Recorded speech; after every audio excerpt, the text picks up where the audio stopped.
রাতের আঁধারে একদল চোর কেড়ে নিল কোমলমতি শিশুদের স্বপ্ন। নরসিংদীর সদর উপজেলায় একটি সরকারি প্রাথমিক বিদ্যালয়ে ঘটে গেল এক দুঃসাহসিক চুরির ঘটনা। শিক্ষা উপকরণ থেকে শুরু করে সিসি ক্যামেরা কিছুই বাদ দেয়নি চোরচক্র।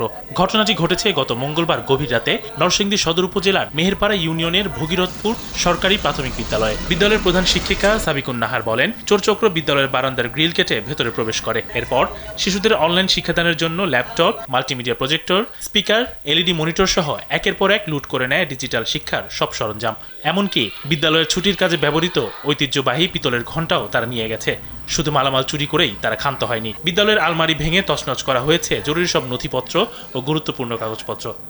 দেশের মানুষকে প্রতিদিন সুরক্ষিত রাখার প্রত্যয় নিয়ে এলো সেফ রাউন্ড সুইচ। বিদ্যালয় কর্তৃপক্ষের মতে এই চুরির ঘটনায় আর্থিক ক্ষতির পরিমাণ প্রায় লক্ষাধিক টাকা। বিদ্যালয়ে গত রাতে ভয়াবহ চুরি সংঘটিত হয়েছে। বিদ্যালয়ের তিনদিকে গ্রিল কেটে লাইব্রেরির একটা দরজার তালা তারা খুলে ফেলছে।